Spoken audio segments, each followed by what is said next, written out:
DC Comics has a huge gallery of superheroes, and while superheroes exist as works of fiction, that doesn't mean that nerds on the internet, like you and me, won't sit and contemplate why none of these superpowers make any sense at all. For example, we got Rainbow Girl. The Legion of Superheroes seems to just be a sticky flytrap for all the random and wacky superheroes out in the universe. Unlike a lot of others, Rainbow Girl didn't actually make it onto that team as her powers were deemed not useful enough. She just tried out, got rejected, and instead she made it onto the Legion of Substitute Heroes, which I'm assuming is the Legion that villains either don't listen to or the Legion that just puts on a movie for villains instead of fighting them.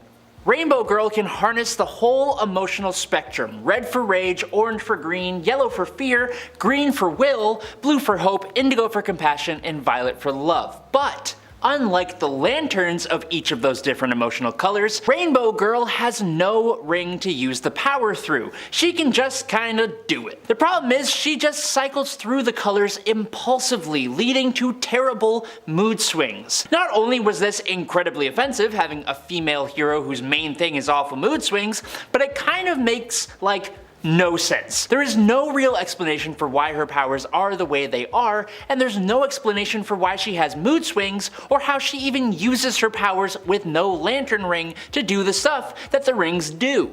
Now, Wally West is easily the fastest of all the speedsters out there. He has an almost spiritual connection to the Speed Force that allows him to do a great number of things, like traveling through time to creating electrical energy constructs. Thanks to a heart condition of all things, Wally has even been able to freeze time, which basically allows him to move at super speed without actually moving at super speed. And if you can explain to me exactly how that works, then I'll give you $1 single, because that's probably all I have. Now, the Speed Force is basically time, the representation of reality in motion, being the very cosmic force that pushes space and time forward. So how is it that people like Wally can hold chunks of it, create lightning constructs with it, absorb speed and momentum from people or things? As a concept for time, a cosmic force, it is really hard to both wrap your head around and explain the Speed Force and all the things that speedsters like Wally West and Barry Allen are able to do with it. You kinda just have to accept it for what it is.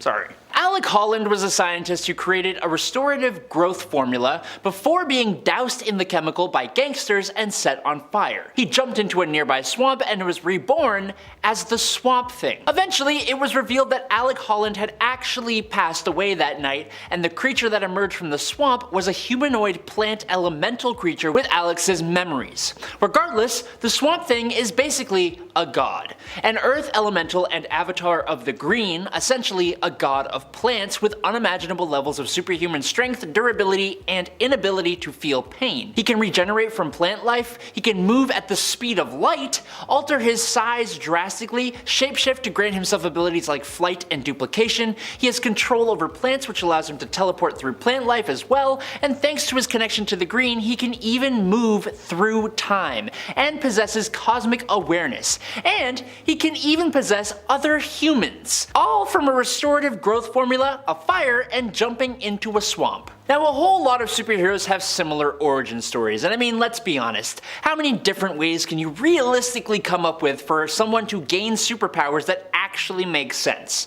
Not a lot, I bet. Lots of superheroes have created the source of their own powers with science. Hourman was the first example of this in the DC universe. Rex Tyler created the Miraclo pill that gave him superhuman strength and durability for an hour each day. Just 1 hour. The fact that it only works for an hour is just odd on its own. Was that the limit of what he was able to do? How did he make that a trait of a pill? Why does it take exactly 60 minutes for the pill to wear off? How does it boost strength and hardness of his skin? What happens to the extra mass? Why didn't he just modify it to always work, if not by himself, then by using other people's research? Why was it physically addictive? I have questions, Hourman, and it may take more than an hour for you to answer them, so I hope that's okay. Some of our heroes' powers really only come to light or become useful in very specific situations, and some literally only appear in key events, never to be seen again. For Justice League founding member Aquaman, an example of that kind of power came during the Brightest Day crossover event which followed the awesome Blackest Night. In Blackest Night, Aquaman was one of a bunch of heroes and villains that were resurrected from the underworld to become members of the Black Lantern Corps. After their defeat, the remaining heroes superheroes and villains who returned to the land of the living had to now find their purpose. Aquaman was returned with the purpose of both saving Aqualad and preventing a war between Atlantis and Zabel. Now Arthur found that since he was resurrected to serve as a member of the Black Lantern Corps, he was now able to summon undead sea life to come to his aid. Trust me when I say that it is much cooler than you might expect. I guess if you kind of suspend reality a little bit, it can sort of make sense, but is he resurrecting that sea life? Is he just controlling their lifeless bodies? When Aquaman controls fish, I thought it was like a telepathic thing, but now I'm kind of thinking that he's just forcing their little fish bodies telekinetically to do what he wants, which is creepy. Beast Boy is the comedic relief of the Teen Titans. His ability to transform into animals is perfect for jokes and for their awesome battles, but because he is a bit of a silly little guy, I feel like DC kind of decided that how he got his powers and why they are the way they are just doesn't really need a ton of explanation. Beast Boy gained his powers from what his wiki describes as, and I'm not joking, an unspecified incident.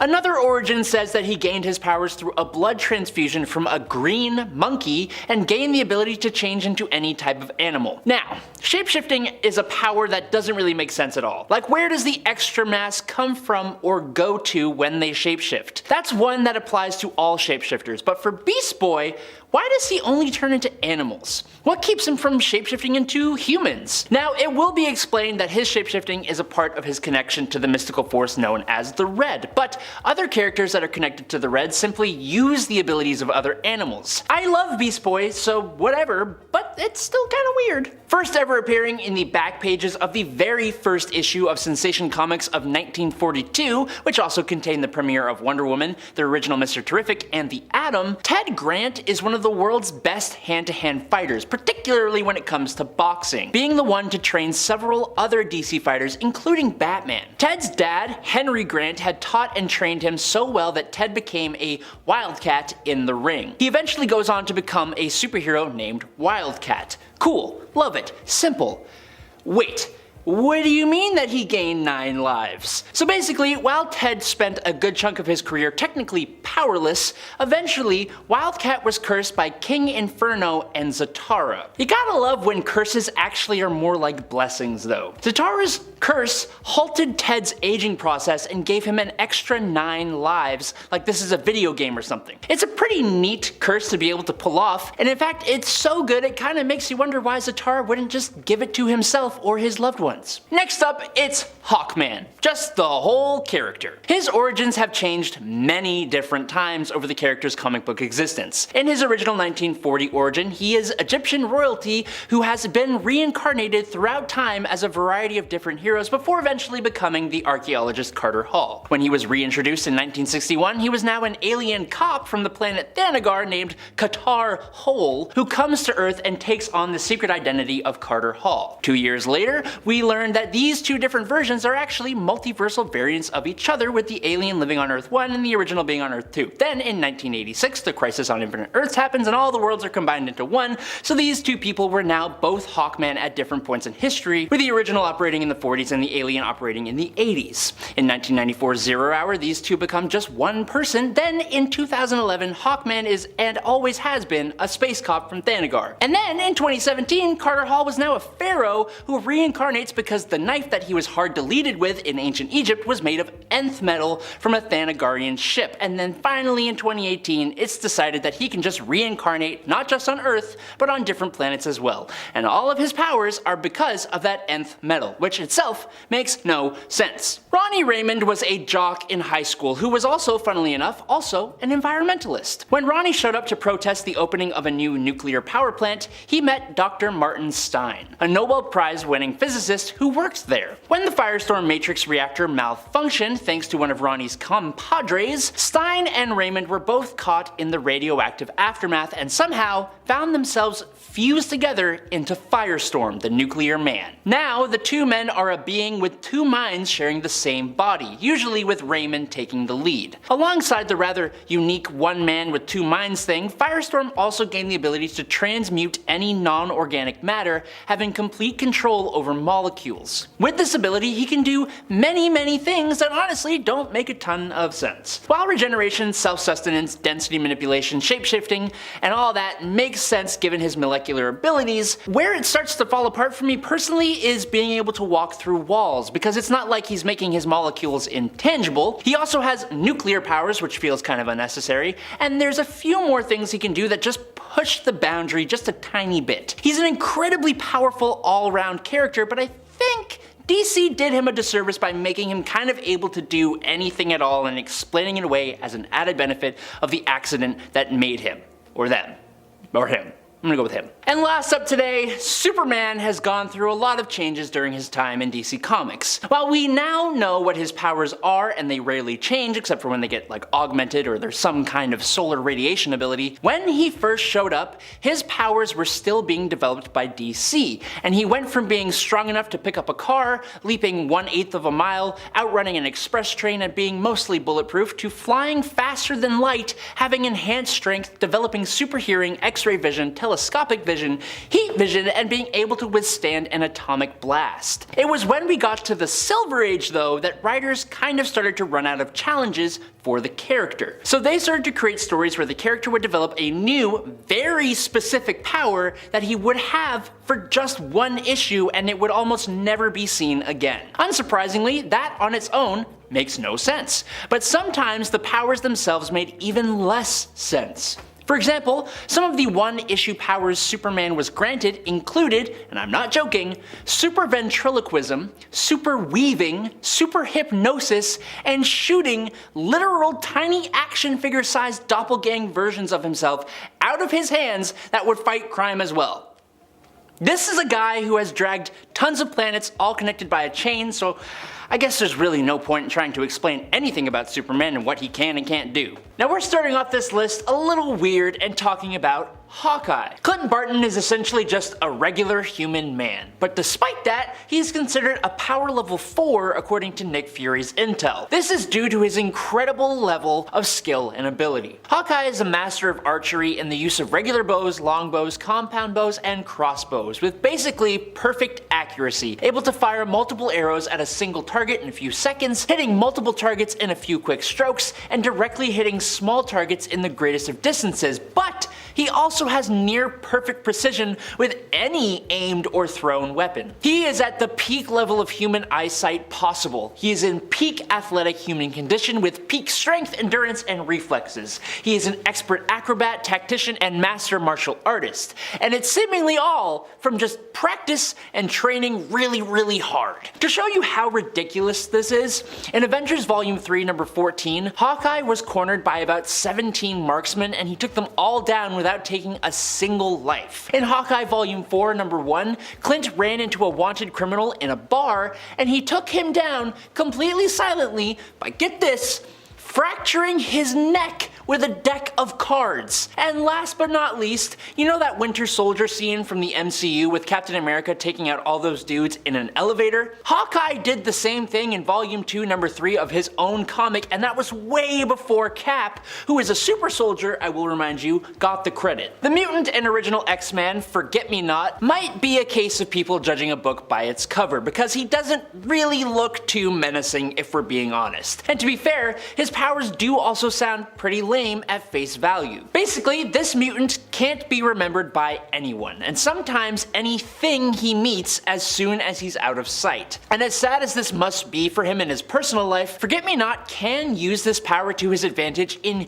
huge ways in the right circumstances. In one case, he's even able to dupe all of X-Force when the team has to form an elaborate plan just to track him down. They're only able to finally catch him by having Dr. Nemesis record himself explaining to the team the existence of Forget-Me-Not as they search for him. The only caveat to this whole tedious process is that the maintenance bots, along with, I'm assuming, any computer automated system, can actually remember Forget-Me-Not if it doesn't get glitched out, which sort of weakens the potential of his powers. But again, Don't be fooled. You know when the X-Men seem to just miraculously figure out a secret or a previously unknown way to defeat an almost unbeatable opponent? 90% of the time, that's just forget-me-not, and the X-Men just forget him but not the information that he gives to them. Now Nina Thurman is a mutant weapons expert and mercenary under the name Domino. She was introduced in the early 90s as a member of X-Force. Now Domino is the survivor of a bunch of unethical scientists who are trying to create the perfect weapon. It's the tale as old as time, really, but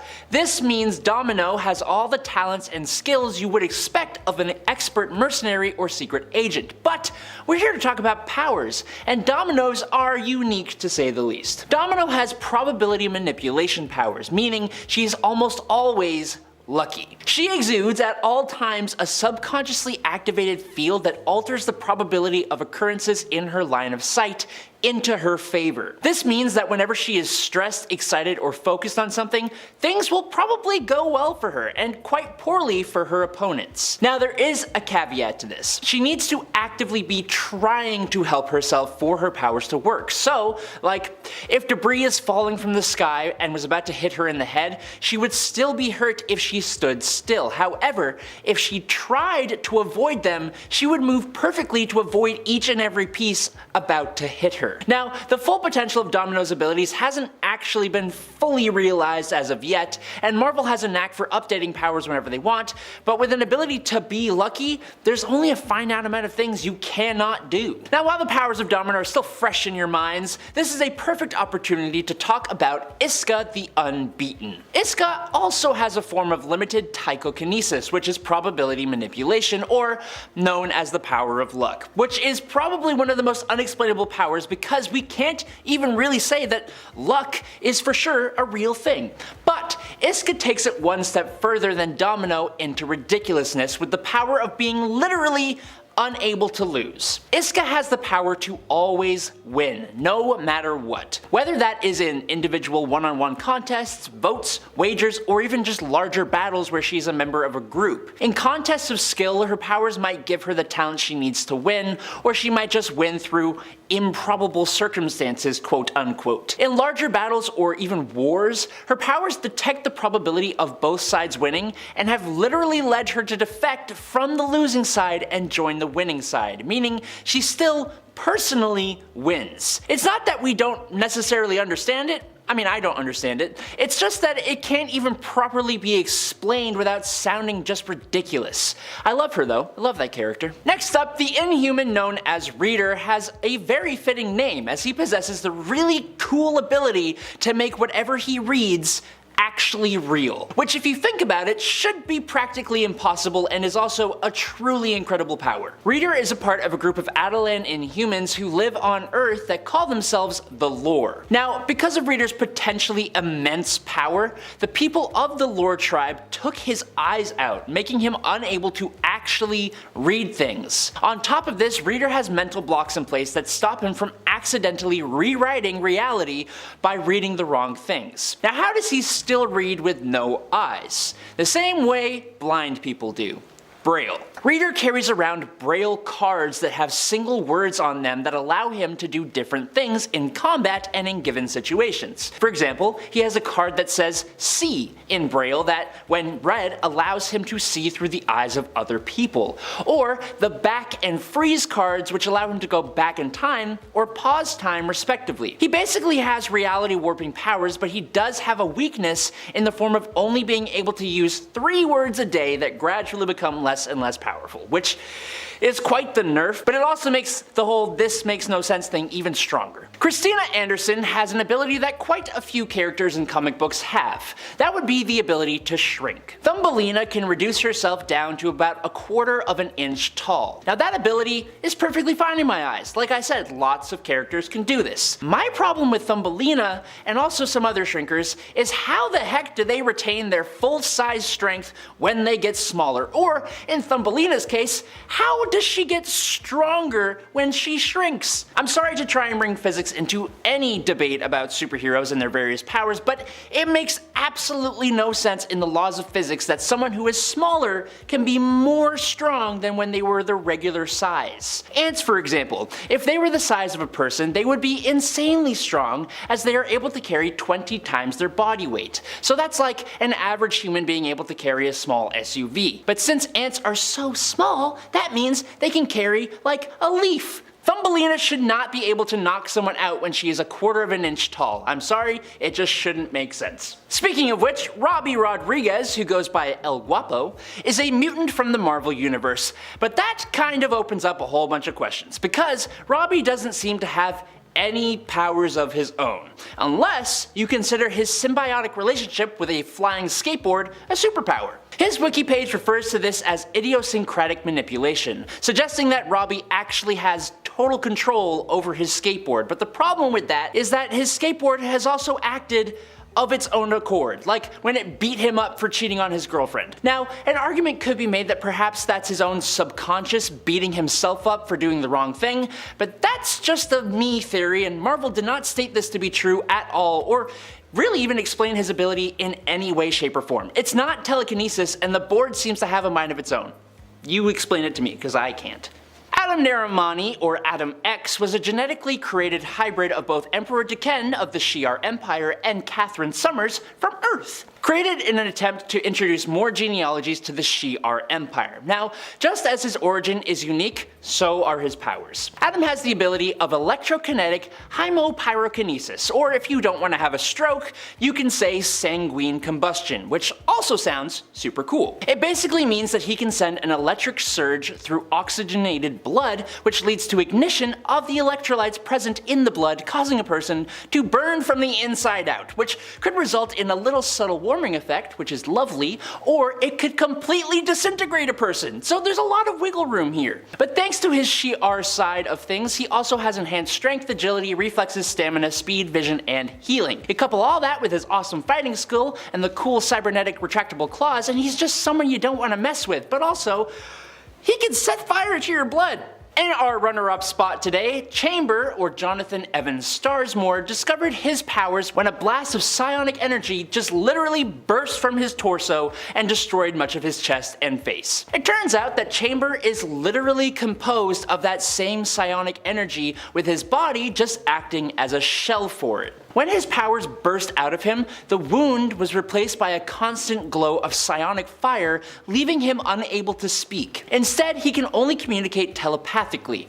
Additionally, he doesn't eat, drink, or even breathe, as he has literally no organs. It's just energy inside of him all the time. Chamber constantly created and unleashed psionic charges of energy that could strike with volatile force, being projected as a blast from his chest, a series of guided streams that struck specific targets, or as a massive eruption striking in all directions. If he was given the time to train properly, Chamber could have potentially been one of the most powerful mutants to walk the earth, but his powers make no sense. Okay, so many Inhumans have incredibly unique and awesome powers. Only Carnac's ability isn't so much a superpower as it is a learned skill, kind of like Hawkeye. Carnac never went through the process of Terrigenesis, which would have activated his Inhuman gene and given him actual powers. Since he never went through this process, he has all the enhancements of a regular Inhuman, including super strength, speed, stamina, and durability. But unlike other Inhumans,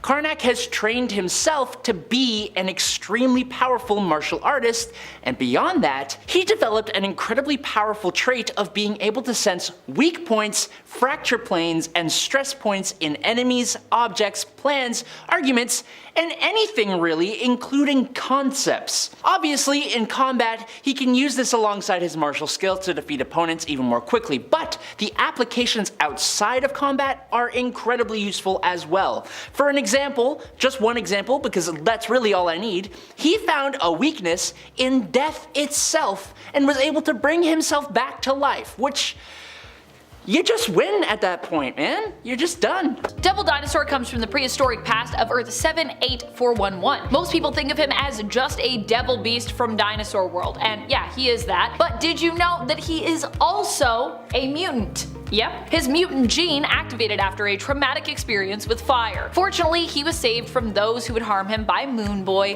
who befriended the beast. Devil Dinosaur's skin changed to red as a result of his mutation, making him a giant bright red dinosaur. Really stands out. Which honestly kinda makes me think of Clifford the Big Red Dog. I wonder if Clifford is also secretly a mutant with a secret mutation. He has like bright red fur. So strange. Devil Dinosaur was partnered with Moon Boy for quite some time until Moon Boy's death, wherein a new character was introduced to work alongside Devil Dinosaur, a girl with inhuman genes known as Lunella Lafayette, or Moon Girl. We love Lunella. I love DD too. He's also a really great card in Marvel Snap, by the way, especially if you pair him with Moon Girl. It's one of my favorite combos, even to this day. I don't know what's more frightening, the fact that Jean can basically manipulate people's dreams and nightmares through the villain Nightmare, or the threat she gave Nightmare after defeating him in the comics, where she threatened to destroy him at an atomic level. Yikes. Either way you slice it though, when it comes to nightmares that have been created by the god of nightmares himself, Jean is actually the one who would really call the shots between them when they're pitted against one another. I know you'd think Nightmare would come out on top here, but Jean is just that powerful. She could not only use him to take control of others' dreams the world over, but of course could also just take control of those dreams from Nightmare himself, and even match him, or really even beat him in his own realm, which is pretty wild. Chamber is a weird character, but also a beloved character. Like many weirdos that I love to talk about, Chamber is of course also a mutant. His name is Jonathan Starsmore, and while he may actually have the potential to be considered Omega level, that doesn't make his powers any less weird, thank goodness. His power relates to the fact that he's actually made of pure psionic energy. Now while many people know that Jono is psionic, because you know he's always talking telepathically, I don't think many folks actually think about like why his powers manifesting caused him to lose his jaw. I mean, I'm sure the hardcore Jono fans know all about this, but for those of you that are a casual Chamber fan, I'm gonna get into it. When his powers first manifested, they blew a massive hole in his chest and his face. While many people would be immensely harmed or even killed by such an occurrence, Chamber was not. As a result, Jono no longer needs to breathe, eat, or drink, and his blood does not even course through his veins. It doesn't need to do that to keep him alive. Yeah, as such he is typically seen with a scarf or some other clothing covering the lower half of his face, and he communicates telepathically, as you know, he can no longer talk since he has no jaw. Also he's made of psionic energy, so he's a very powerful psionic mutant. By far one of the strangest, yet kinda in a weird way most OP characters of all time from Marvel has to be Doop. Okay, so he's at the very least the most strange. And now we have his evil counterpart, Pood in Excellent, who might somehow be weirder. Oh boy. Doop is pretty powerful because he has some fourth wall shattering level of awareness, and he's able to actually move between panels in comics, existing not just within the panels of the page, but also moving into the borders and margins as well, able to exist outside of the panels that we're used to reading, which I think is pretty wild. I mean, not many other characters can do that, never mind mutants. Granted, we don't really know what Doop is, or you know, if he's really a mutant, but he definitely hangs out with the X-Men a lot, and I feel like he's so weird, I just would believe he is a mutant in some way in his origin. Though at this point in time, there's no definitive origin for the character yet, just to be fully transparent here. He's also demonstrated some powerful magical abilities too, as well as super strength, speed, durability, and even the power to resurrect. Without the help of the Five no less, he can just do that by himself, so he's got a lot of powers that I feel like not a lot of people think about. The Love Eyes is one of my favorites. Never forget Madelyne Prior's awesome telekinetic lasso. What an awesome and totally bizarre weapon for a goblin queen to wield. Maybe we can call it a telekinetic whip instead. That seems more fitting based on Maddie's kinda generally crazy and definitely vicious and vengeful disposition. Madelyne Prior as the Goblin Queen used this lasso to wrangle, get this, Jean Grey. That's right, her lasso was powerful enough to wrangle Jean, who herself is considered, now at least, an Omega level mutant in both psionic areas of power. What's more, Maddie's psionic whip was so powerful, it also basically just rendered Jean powerless when they were having their fight. So yeah, I feel like if you can use any kind of lasso to render Jean Grey powerless, that's impressive. Why doesn't she use it more often? She should bring it back. I want to see the lasso again. Let's bring it back. Training with Doctor Strange made magic even more powerful. She already has all the knowledge imparted to her by alternate Storm and of course Belasco and all his magical texts, so adding in the teaching of Doctor Strange has made her an insane level of powerful when it comes to her magical abilities. At one point she used her knowledge to turn herself and a group of other supers including mutants and some Guardians of the Galaxy members invisible. Yeah, and a gambit to buy time when her teleportation powers just couldn't cut it. It's not really like a mutant power, but it is a power that a mutant has. So, see what I did there? There's something about people being in near-death experiences that seemingly allow them to evolve in some way and survive. Masque is another one of the mutants that has experienced that. Masque was inherently more of a villain in the comics and also a Morlock. However, being a Morlock wasn't what made him evil. What made him evil was kind of his outlook on life. His mutant powers allowed him to alter the appearance of others, basically turning him into one of the world's most powerful plastic surgeons of all time. But at the same time, Masque was considered himself to be hideous, hence why he hid in the underground tunnels of New York with the Morlocks and, was a Morlock, because that's kind of their whole thing. And his powers did not work on his own physical appearance, tragically. That is until he was nearly killed by Shatterstar.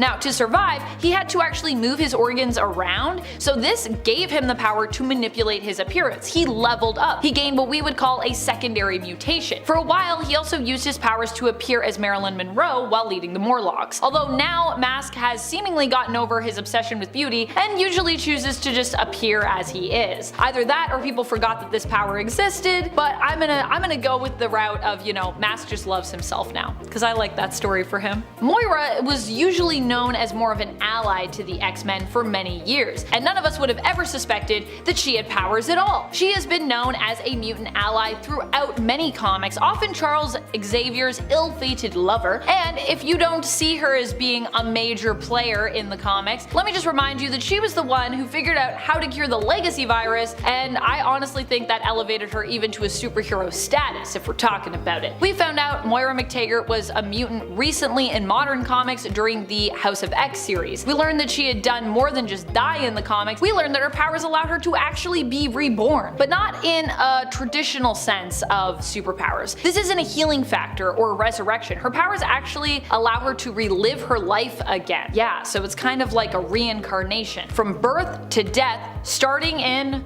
the womb. So she's living the same years, but she can use her actions to alter history, making her an odd but surprisingly powerful mutant. But not everyone knows about Moira MacTaggert and her powers, so there you go. This is less of a power, this next one, and more of like just a really interesting fact about a power, but I didn't know this myself initially and I was surprised by it somewhat, so I figured I would just share it with you and count it as a point on this list. Now we all know that Jean is one of the preferred hosts, if not I would say the preferred host for the Phoenix Force, but did you know that the all-powerful cosmic entity was actually holding Jean back? Yeah, apparently that's right. Jean has stated before that she actually became aware after the Phoenix Force left her that it was actually causing her to hold back her abilities for fear of the Phoenix taking a hold of her and possessing her. So while many like to say that Jean has only ever been extremely powerful when she's merged with the Phoenix, like that's Jean at her most powerful, it turns out that it's probably just the opposite, because she literally fought to hold herself back, which honestly to me makes some sense. Saying Jean isn't actually powerful and that it's like all the Phoenix has always just felt like kind of a cop-out to me, considering that it's her own power and empathy that the Phoenix was seemingly attracted to in the first place. Like that's why she's the ideal host, so to me that makes sense. But that also means some crazy stuff. That means like Jean could destroy maybe the multiverse herself, you know what I mean? Because Phoenix can destroy planets, so. I always forget about Kid Omega's secondary mutation because it very rarely comes up in the comics, and I feel like it's also therefore a power that a lot of people are gonna forget. Now I usually probably forget about it because Quentin Quire no longer really finds it interesting. At least, that's the canon reason that we're given for why we really never see it anymore. I personally think it sounds super interesting and I'm surprised that he's bored of it. However, this is Quentin, so maybe I shouldn't be so surprised. Quentin Quire is a bit of an oddball. He's often unimpressed as well by some of the coolest stuff. He's very like, whatever, I'm over it. Or at least, he presents himself this way often. Kid Omega's power that I'm about to talk about here is that he has a non-corporeal form, which when accessed also speeds up his consciousness and actually allows him as a telepath to reach out and connect with all sentient beings. Yeah, basically like all of Earth he could just connect with. He can think at the speed of light while in this form, but then again, even when Prior isn't in it, he's known for being one of the fastest thinkers and one of the smartest psionics on the planet, so I think we kept that part, but we forgot about the non-corporeal stuff. Coming in at number 10 today is the Hulk. Now just hold on a sec before you get up in arms. Everyone knows the Hulk's ability to turn into a big old green monster and rip things apart with a strength that increases based on his anger. But what many of you may not know is that Hulk actually possesses a much more subtle ability to see astral projections and ghosts and even interact with them if he chooses to. Hulk's astral form perception has come in handy when working with Doctor Strange as a defender, but why does Hulk even have this ability in the first place? Well, Bruce Banner subconsciously feared his father's ghost would come back to haunt him, like literally come back to haunt him. And so, the Hulk just developed this mechanism to allow him to look out for that ghost. There isn't really more to it, that's just kind of it. Hulk just developed the ability that is something usually reserved for telepaths and magic users. For the super intelligent Bruce Banner, it would make a bit more sense, but it's actually been suggested that for Bruce, the clarity of the astral forms are diminished when compared to the telepathically resistant Hulk's ability to view them. With Immortal Hulk and the connection to the One Below All, perhaps that could serve as some kind of fan explanation, but that's all we got. Number 9, Doop. This bumpy looking lima bean is and was basically the mascot of a bunch of different mutant teams in Marvel Comics, while also low-key being one of the heaviest hitters around. Doop is unable to learn English, and as such he speaks in a language all of his own that everyone can somehow understand. According to Captain America, the US government created him in a secret weapons project and he was instrumental in the fall of the Soviet Union. But then, apparently, he also comes from a place called Marginalia, quote, the world between worlds and place that begins where the story ends. Which is basically to say that we don't actually know where he comes from for sure. The most surprising thing about Doop though is his list of powers. It is long. He has possible omniscience, he's strong and durable enough to defeat Thor, he can heal from super serious wounds in seconds and resurrect himself, he has blinding speed, size alteration, energy projection, psionic fire, blasts and shields, he can perform quote, Doopish magic and has the power of the funk. Oh, and Doop's body also contains a nightmare dimension known as Doopland, and he is able to access that by turning himself inside out. It's not just Doop's powers that are weird, it's literally the whole package. He's weird. Number 8. Hindsight Lad. To be completely candid here, Hindsight Lad's powers are not actual powers, but he acts like they are, and that means I'm gonna talk about it. Carjan Lafroige was a nuisance before he ever became Hindsight Lad, but when he found out that his neighbor, Robbie Baldwin, was Speedball of the New Warriors, he threatened to reveal Robbie's secret identity unless Robbie let him be a part of the team. And he actually managed to prove very useful, and did have some tactical ability which eventually got him fully put on the team. He kind of became their guy in the chair, but that's because his self-given power was the power of hindsight. The power to look back at all the superhero fights that he's been a part of and analyze them, quote unquote, and now with the present hindsight, he can tell the heroes what they should have tried differently, which in his mind meant they can now go prepare for that exact same scenario if it plays out again, which in a comic book, that's probably not gonna happen. Just saying. Number 7, El Guapo. Robbie Rodriguez, who goes by El Guapo, is a mutant from the Marvel Universe, but that kind of opens up a whole bunch of questions because Robbie doesn't seem to have any real powers of his own, unless you consider his symbiotic relationship with his flying skateboard a superpower. His wiki page refers to this as idiosyncratic manipulation, suggesting that Robbie actually does have total control over his skateboard. But the problem with that statement is that his skateboard has also acted with a mind of its own, like when it beat him up for cheating on his girlfriend. Now, an argument could be made that perhaps it's his own subconsciousness beating himself up for doing the wrong thing, but that's just a me theory, and Marvel did not state this to be true or even explain his ability at all, really. It's not telekinesis, and the board seems to have a mind of its own. It's weird. I don't know what to say. Number 6, Fantomex. When I first read a comic with Fantomex in it, I did not fully understand his power, and I still don't really. So now I'm gonna try and explain something to you guys that I do not understand. Cool? Cool. So basically, Fantomex, or Charlie Cluster 7, or Weapon 13, or John Philippe, was experimented on by Weapons Plus, and was genetically grown and evolved using Sentinel technology. Thanks to this, he actually has, or had, 3 brains for independent parallel processing, nanoactive blood, and his primary nervous system is actually a detachable techno-organism called Eva. So there's some stuff to break down there. Eva can fly herself and can generate bioelectric charges to be used in attacks, with Fantomex being both telepathically and symbiotically linked to Eva. His multiple brains allow him to think like a sort of supercomputer similar to Sage, but it also gives him access to 2 extra, quote, personalities, a charmer and a super deadly mutant hunter. He can create extremely powerful illusions and enter a trance state where he can rapidly heal himself. And his self-supremacy over his own body and mind allow him to overcome pretty much anything to complete his mission,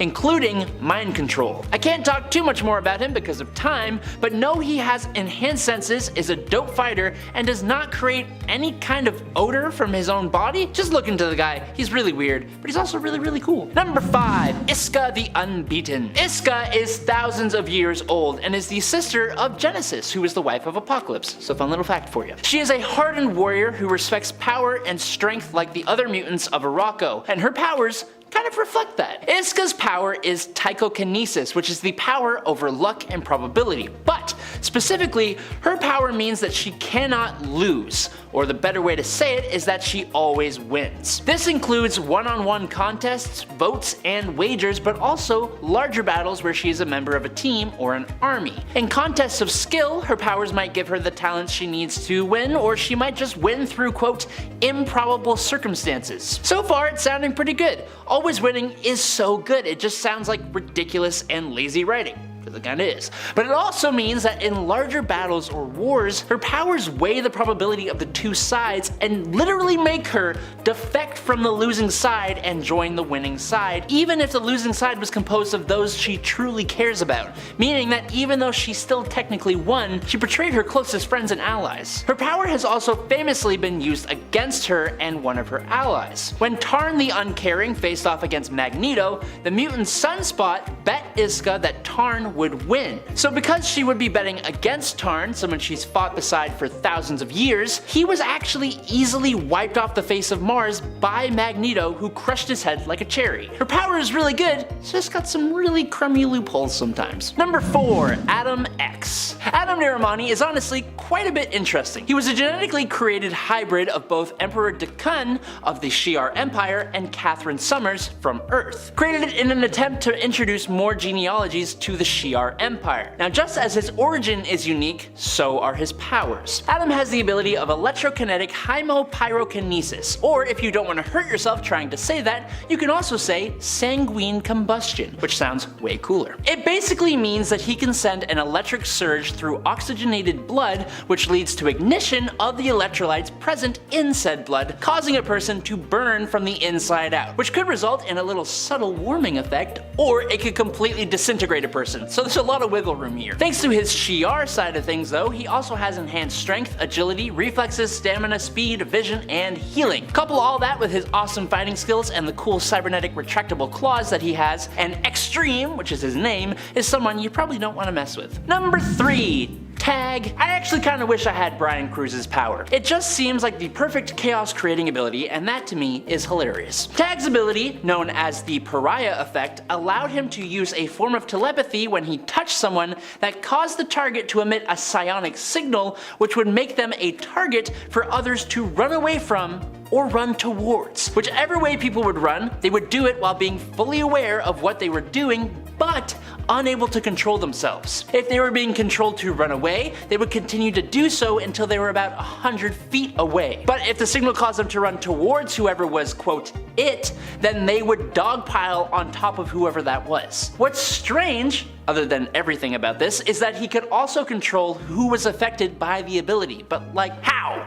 He only made one person it, so how does he decide who runs away and who doesn't? He could also make whoever was it run away from themselves, which is just What? In other words, they would just run uncontrollably and in random directions, which is actually kind of hilarious. The fun thing about him is he would also always say, "You're it," which is kind of misleading because that person can't tag someone else or make them it. I don't know, it's weird, but it's really cool. Number 2, Cora of the Burning Heart. Can we please just get an applause for literally the coolest name ever? Cora of the Burning Heart is a mutant from Morocco where she served as an assassin and primarily used her power only to boost her own abilities in battle, thanks to the Iraqi being really stubborn, honor-bound fighters or whatever. But Cora's abilities can actually help others as well. Cora's heart is essentially an internalized combustion furnace, which generates life force energy. Thanks to that energy, she can get this really awesome looking flaming skeletal appearance, and she uses this constant energy source to give herself incredible physical capabilities, as well as boost up the powers of others around her to even greater heights. She was a member of the X-Terminators alongside Cable, and she is also part of SWORD. Also, Cora of the Burning Heart. Just wanted to say it again.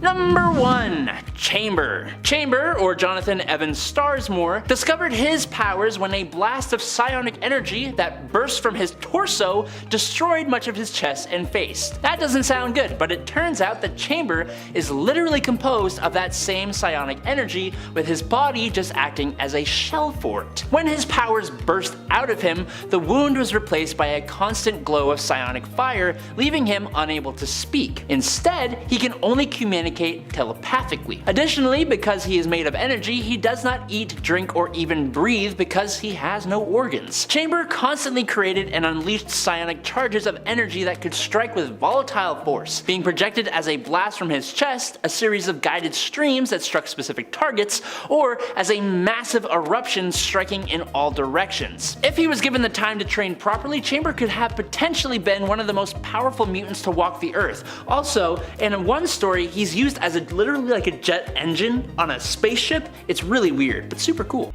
Number 10. Resurrection. While not always influenced by Madelyne and her own abilities, Maddie not only has a powerful healing factor, but she seems to have found herself in a constant cycle of resurrection. Meaning that even when she seems to be dead and gone and we haven't seen her for honestly years, she's the kind of villain, and honestly not even just a villain now, also just as a character, that always comes back. Madelyne has been defeated multiple times and has returned since her initial introduction and defeat in Inferno more than 5 times over the course of her 40-year history. Now that is quite a lot of returns, and also quite a lot of disappearances, honestly. One thing is for sure, if Maddie is killed or seemingly permanently defeated or disposed of in some way, she always comes back. Eventually anyways. Might take a few years, but she'll be back. And friends, before I move on to our next spot on this list, if you love what we do here at Top 10 Nerd, be sure to show us you love us by clicking that subscribe button.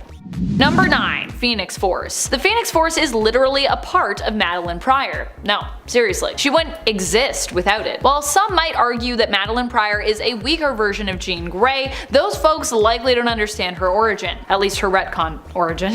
Not the origin Chris Claremont originally intended for her, but the one we got. Jean has been connected to the Phoenix Force before, being its host, but Maddie is literally made from a piece of the Phoenix, with a piece of it residing inside her. So she doesn't need to be a host of the Force to tap into its raw power and energy. The Phoenix Force is one of the most powerful forces in all of the known universe, and potentially even the multiverse over at Marvel, considering it has the ability to literally rewrite reality. Because Maddie was literally made from it, this also means its potential lives inside her as well. Maddie did not know her origin and initially lived appearing as a normal human. It wasn't until she learned the truth of her origin, her retconned origin admittedly, that she began to be able to tap into her true mutant and even cosmic power.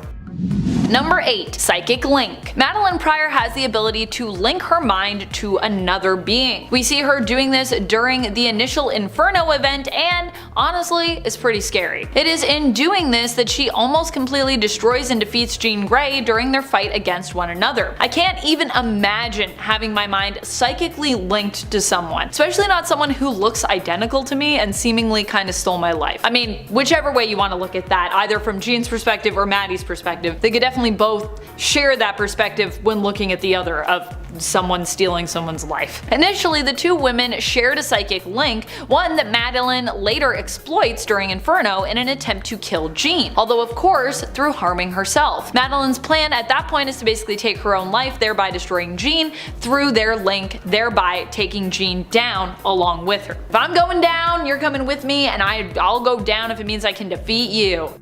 Number 7 lives on in Jean. I think one of the most wild powers that Maddie has in the comics that we tend to overlook is her influence over Jean. Now, following the events of Inferno, Madelyne's personality and memories basically lived on in Jean Grey. Jean was forced to take both Maddie's psyche and the Phoenix Force within herself in order to survive Maddie's psychic attack on her soul. This actually gives Madelyne some power through Jean though. It's actually through Madelyne's influence that Jean and the X-Men decided to fatally attack Mr. Sinister, seemingly destroying him permanently after Inferno. Although of course in reality he would return, because that's comics for you. Normally such use of lethal force would not be the X-Men or Jean's way, but it was Maddie's influence that actually prompted them to act as such. While it's not a power that Maddie can easily control or flex necessarily, it's still pretty impressive to think that technically Sinister initially being permanently defeated was in good part because of Maddie's influence on and manipulation of the hero's psyches. Number 6. Take your memories. At one point, Madelyne Prior attempts to take all of Jean's memories, and even threatens to do so. During the Dark Web event, she actually worked with Chasm, the current evil persona of Ben Reilly, who had worked on a device that would forcefully take someone's memories from them. Ben was doing this to basically get the memories that he lost back during the Beyond event, aiming to get them back from Peter Parker's Spider-Man, since Ben's early memories were initially copied from Peter's mind when Ben was created. Without them, there was a big hole in his mind and his personality, a chasm, if you will, get it? Teaming up with Ben, Maddie sought to retrieve memories of raising her baby, who would eventually grow up through time to become Cable, from Jean. She felt that she was basically robbed of these memories after she was defeated in the initial Inferno event, with Jean taking over her role as baby Cable's mom. However, in the end, Maddie didn't have to forcibly take Jean's memories at all, as instead Jean chose to willingly share them with Madelyne, having never wanted to fight her in the first place. However, it was still a power that Madelyne has, and she could have used it, but she didn't. Number 5. Control over demons. Madelyne Prior isn't just known as Madelyne Prior. In the comics, she also has another name, the Goblin Queen. In fact, when I was recently cosplaying Maddie at SDCC this year, most people referred to me by that name. They call me the Goblin Queen. Most people knew me either as Jean's evil clone or just the Goblin Queen. Maddie earned this name after she made a pact with the Demon of Limbo, thereby becoming their queen. Although she may have felt pretty in her power at that time, in reality she was still kinda just being manipulated by them somewhat. Still, Maddie did hold some sway over the goblins and demons of Limbo, considering that she was their ally and their partner. And you know, Goblin Queen. But like I said, how much power did she have at that time? I don't think she had a ton, really. Number 4. Her secret name. The really wild thing with Madelyne Prior that still amazes me is her secret name. I'm not talking about her title as the Black Queen or even the Goblin Queen. I'm talking more about the fact that no one really seems to know just how to spell her name. I constantly run into this on the internet, and while it might not seem like a power to some, in the DC universe and other different magically based worlds, it would likely be considered an asset. It would be considered a power because it would protect you. Madelyne's name is spelled Madelyne with Prior as Pryor. The fact that so many struggle to spell it or even know it would be seen as an asset in many other magical worlds where there is considered to be power in knowing and having someone's name. Like over at DC Comics, this is why some magic users have actually used alternative names. That way they can keep their real ones a secret, so that way demons can't get their names and control them or manipulate them. Constantine initially even tried to do this with Hellblazer, but he became too well known and famous and decided to give up his codename as a kind of take that statement to the magic community as a whole. So that's where that name comes from. Number 3. Leave you speechless. As I said earlier, Madelyne Prior isn't just a powerful psychic, she was also crafted from a piece of the Phoenix Force by Mr. Sinister, putting her on the same level, if not above, potentially, someone like Jean Grey. Still, even then, I was pretty shocked when she reappeared in Hellions and used her powers to make Havoc's mouth literally disappear. This could be perceived as an illusion, an illusory power, but the way it was gruesomely portrayed makes me think it was more of like Maddie manipulating and rewriting reality to literally erase Havoc's mouth from his face, which she either did through, you know, maybe Phoenix connections or just through magic. A la Scarlet Witch with Black Bolt in Doctor Strange in the Multiverse of Madness. Pretty spooky stuff. Number 2. Rules over Limbo. Recently, in the New Mutants comic, Madelyne Prior once more became the Goblin Queen. But this time, more literally the Goblin Queen. She actually took over ruling Limbo from Magic, and what's even more wild is she didn't seek to conquer Limbo, she didn't take it by force. Instead, Magic decided to give over rulership to Madelyne. Magic had her own reasons, largely to get some distance from something that was literally attached to and represented her childhood trauma, while Madelyne obviously had much to gain from the change in power, chiefly a whole kingdom. However, unlike last time when Madelyne wanted to use the power of Limbo for ill, she was revealed to have actually genuinely turned over a new leaf, it seemed, wanting to keep the demons of Limbo in check. At least, that's how it seemed initially. Her designs ended up being somewhat reimagined, shall we say, for the Dark Web event, as she was more depicted as a villain there who used Limbo's resources and populace to once more invade New York City. But we'll get to that in a second. I mean, that all got resolved now. It's kind of a weird thing though, where they were like, she's good. Just kidding, she's evil again. Just kidding, she's good again. You're like, what's happening here? What are we doing with this character? Number 1. Master Diplomat? Madelyne Prior is perhaps working towards becoming a master diplomat and leader. At the end of the Dark Web event, with Maddie once more being reformed and even becoming an ally of the X-Men during the event, fighting alongside them and even getting to call on them to assemble, so nice, she decides to open up her own embassy for Limbo, stationing it in New York City. Maddie does this to bring the darkness into the light, believing the spirits of Limbo have been hidden away for far too long, seeing them as representing her own darkness and basically saying like, we try to like hide our darkness and suppress it and like put it away, but you know what, in order to heal we need to bring it out into the light. She intends to make sure that the beings of Limbo are no longer rejected and in fact are seen and accepted by the world above, and in this case now around them. Which I kind of love, honestly. I think that's beautiful. At number 10, he's a god. I think this is something that a decent amount of people forget. Thor's literally the god of thunder. Like, yeah, he's a demigod technically, but he's still a freaking god. And this comes with a whole bunch of associated powers, like Superman toughness, senses, strength, and the fact that he's 1,500 years old. Yeah, that's also a thing. He's normally depicted as being 1,500 and 1,800 years old, which makes me really question the ethics and morals behind Thor and Jane's love triangle thing. Like, at what age does an Asgardian become legal, or is that just like whenever their body decides to grow? Because again, they're gods. As deities, this aspect is inherent to their existence, granting Thor self-sufficiency and rendering him immune to the same necessities for aging as humans. So while Odin serves as an example of aging among gods, Thor is always looking good, so I doubt he'll get old anytime soon. If you're enjoying this video so far, please support us by giving this video a like, subscribing to Top 10 Nerd, and ringing that notification bell. At number 9 is Super Breath. Introduced and seemingly only used in Journey into Mystery number 86 from back in 1962, Thor has the ability to blow really hard.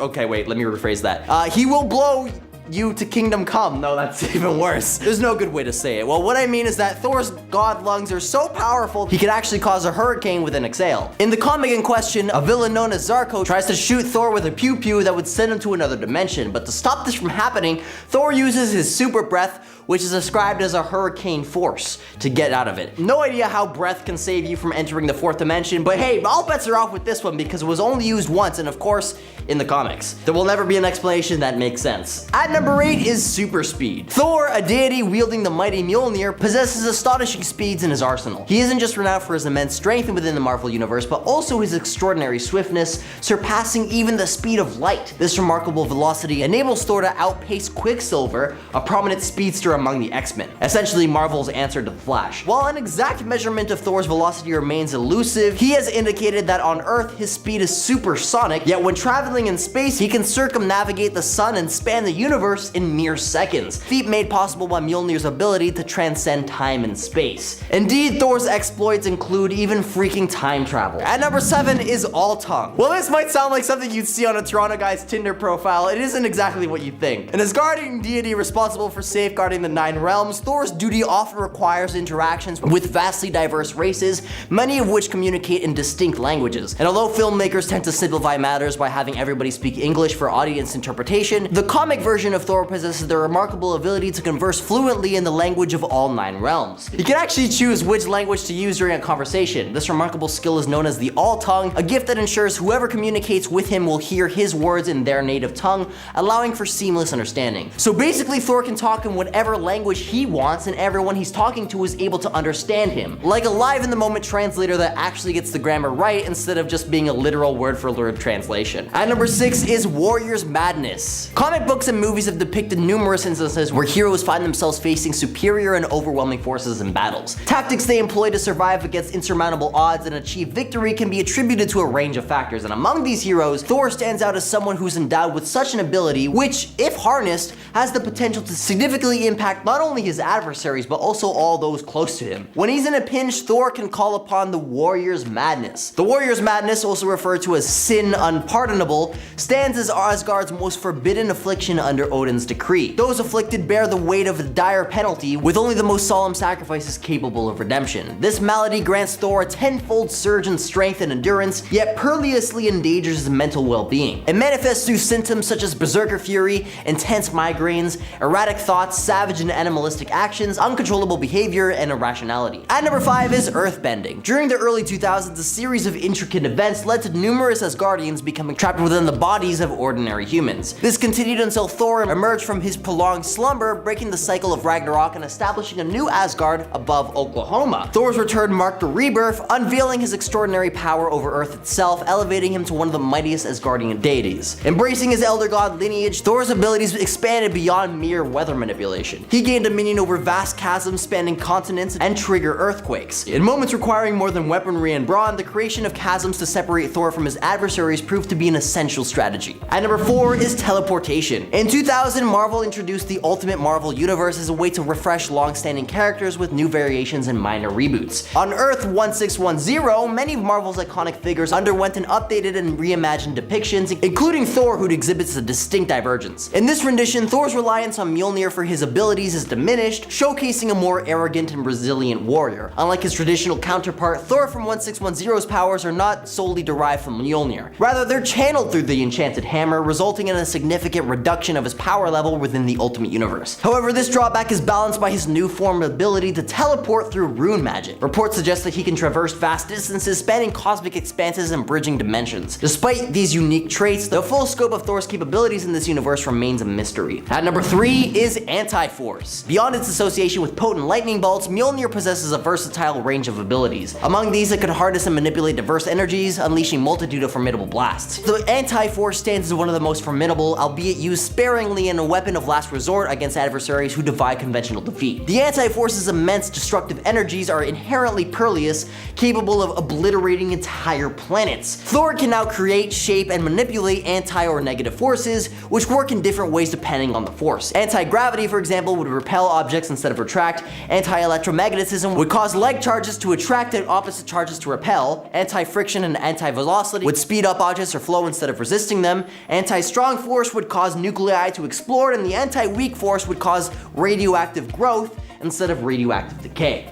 Pretty weird. At number 2 is the Odin Force. On various occasions, Thor has been granted the mighty of Odin Force, an infusion of the cosmic and mystical energies from the realm of Asgard by his father. This divine inheritance amplifies all of his abilities, amalgamating Odin's, Vili's, V's, and his own powers, thus significantly elevating Thor's prowess. Demonstrating this augmented might, Thor managed to fracture Captain America's shield with a single blow, relocated Asgard above New York City's skies, and contained a nuclear missile's explosion. The extent of Thor's achievements while wielding this power was considered just a fraction of its potential, as per the avatar of Odin Force. As Mjolnir suffered the damage during a confrontation with Bor, Thor sought the assistance of Stephen Strange for its repair, and to mend the hammer, Strange revealed that Thor would need to invest his remaining Odin Force and permanently bind the essence with the hammer. Despite the risk, Thor willingly underwent ancient ritual performed by Dr. Strange, channeling the Odin Force back into Mjolnir and restoring its integrity. Becoming the Allfather of Asgard after the War of the Realms, Thor once again bequeathed the mighty the Odin Force, with Odin's ultimate sacrifice granting him access to its full potential. At number 1 is the Celestial Chef. Jarnbjorn, a dwarven forged battle axe crafted from its guardian steel for Runa, an original Valkyrior member, became significant as she vanished,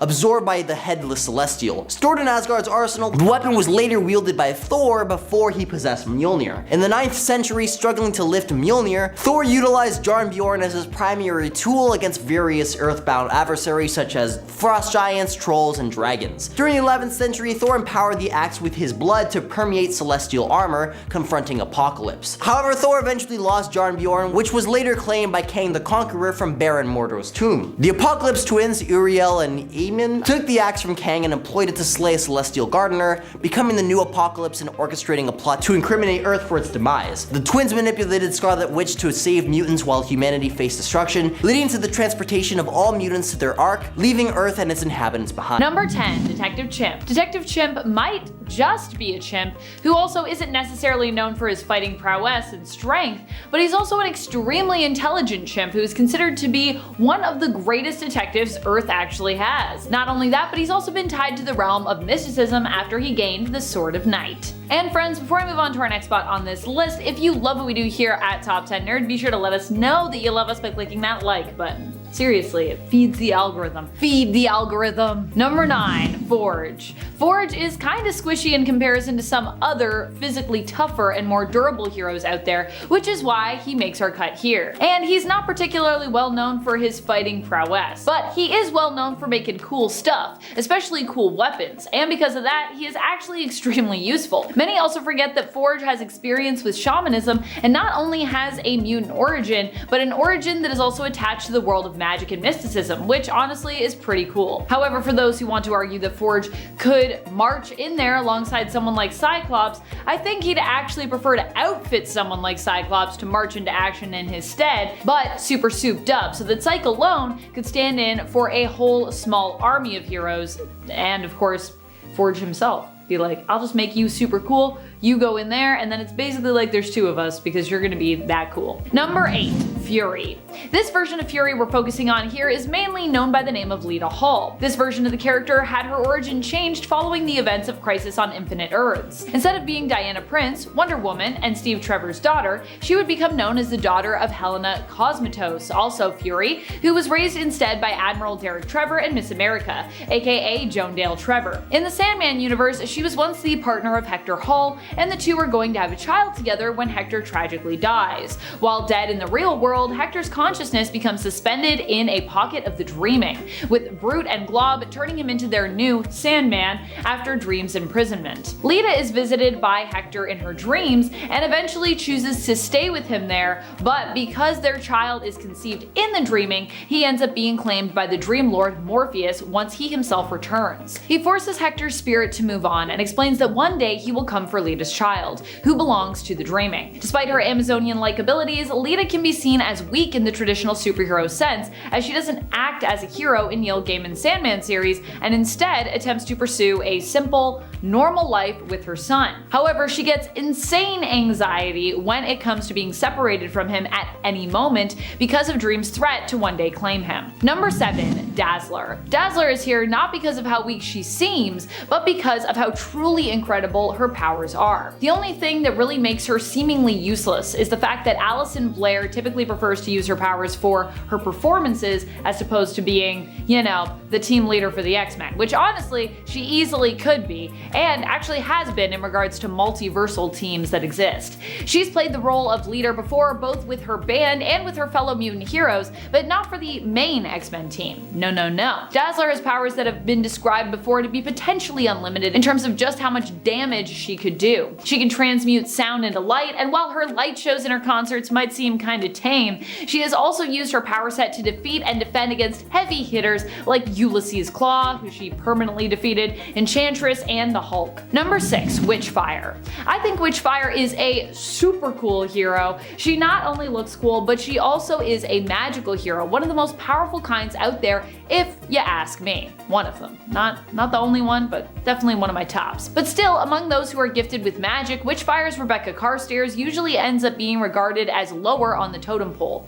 I'm sure there are actually many of you out there who aren't even familiar with this character. And to show how tragically weak she is, shortly after her first appearance in the Primar's continuity, she's permanently defeated, with her soul ending up being trapped after the complete destruction of her physical body. Pretty tragic, really, because I just feel like she's so cool. How could you do her like that? Number 5, Cypher. Cypher I'd like to rank a little bit lower on this list because calling him weak feels kind of unfair, considering how integral he's been lately in regards to helping kickstart Krakoa, especially in the comics. But Cypher is still one of those characters that people attribute as being weak because of his power set, and so for that reason, I'm still gonna count him here. But of course, his powers actually happen to be some of the most useful in the comics. It's kind of like a misunderstanding, especially when we consider that they also apply to Cypher being able to communicate with tech and using his ability to understand and communicate in all kinds of languages to become a skilled fighter, which has been interpreted by certain writers as its own language, so Cypher can also be great at fighting. However, not all writers seem to be able to agree on this point, because some people have also seemingly forgot that Cypher is supposed to be really great at fighting. Number 4, Tracy 13.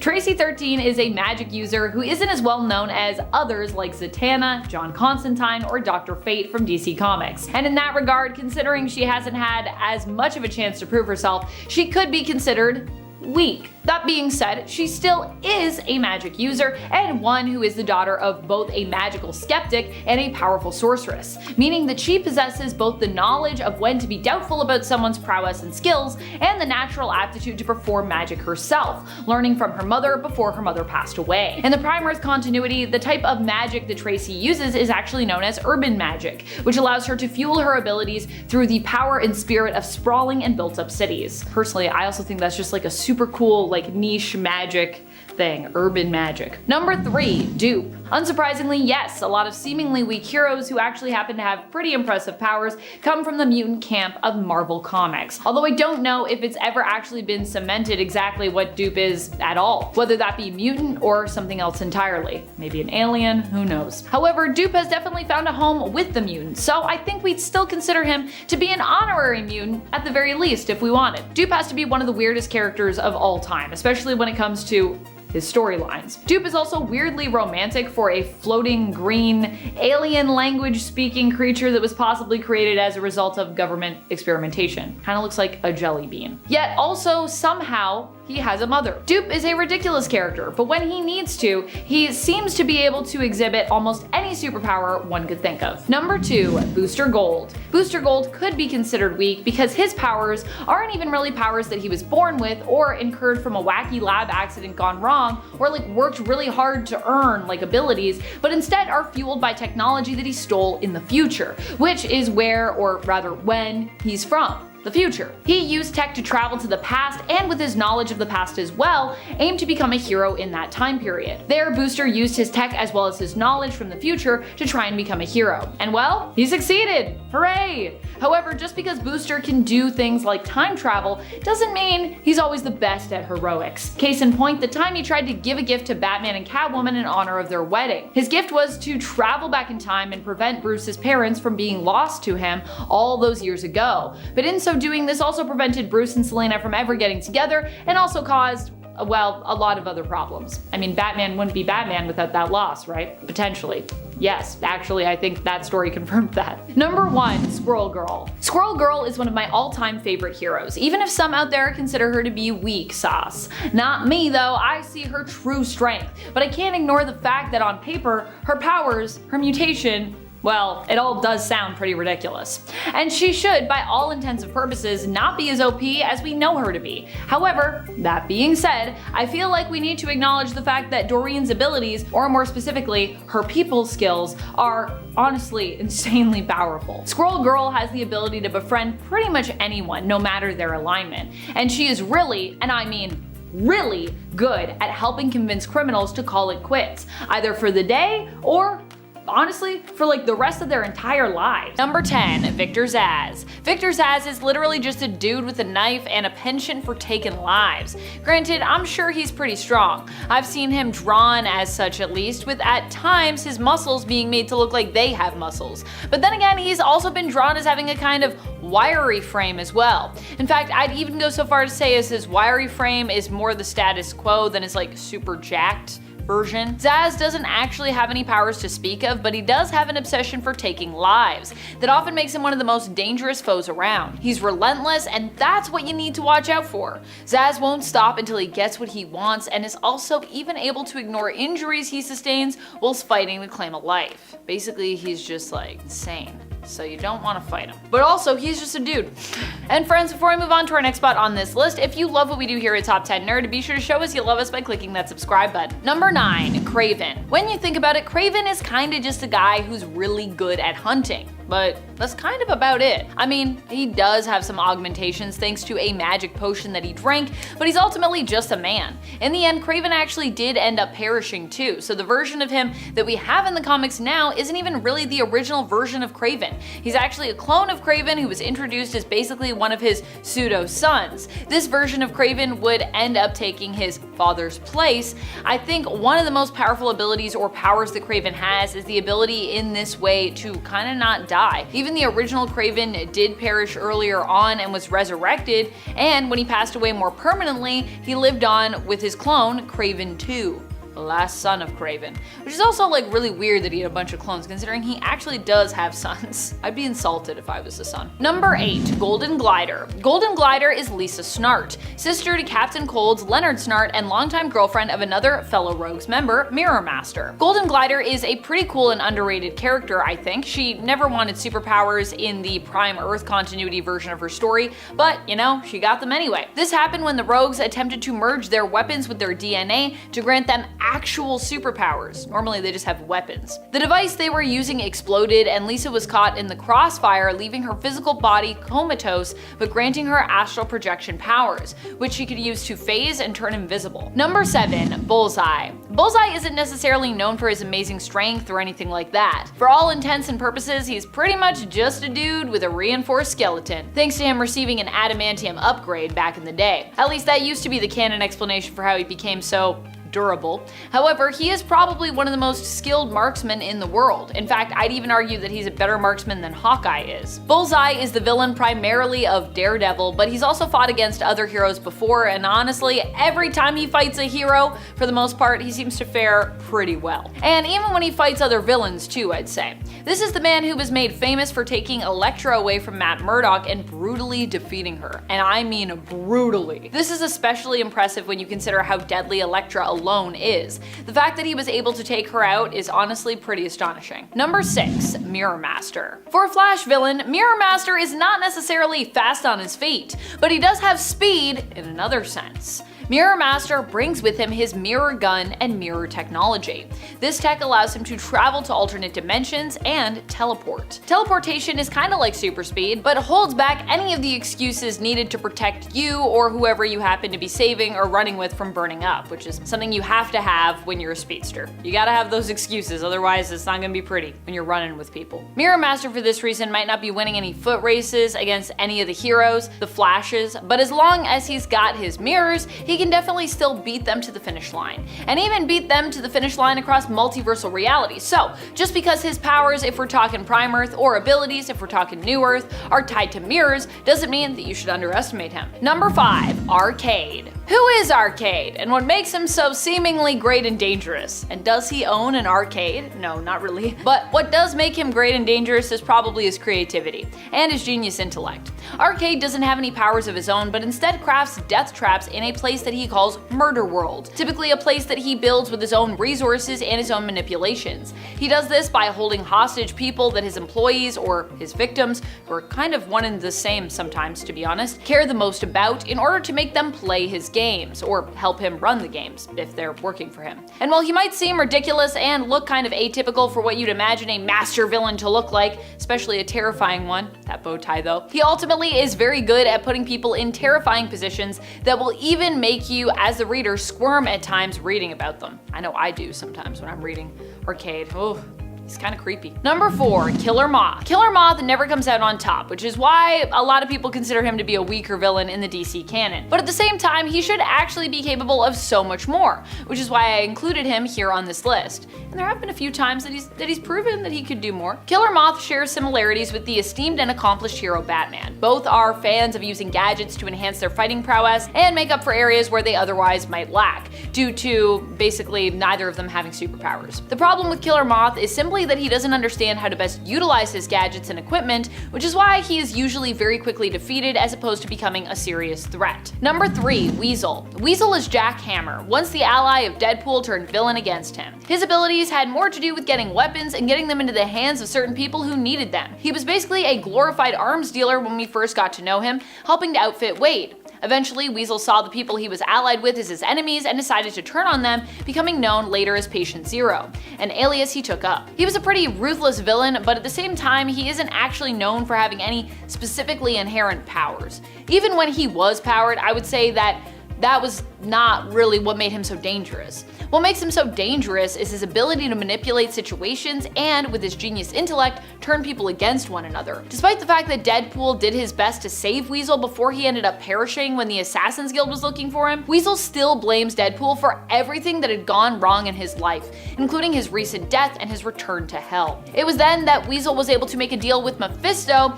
that if he could get Deadpool to be his personal assassin, that he would be able to return to life. Being as wily as Weasel is, he was able to negotiate this into happening, which makes him a pretty dangerous villain for someone who doesn't actually have any superpowers currently to speak of. Number 2, Punchline.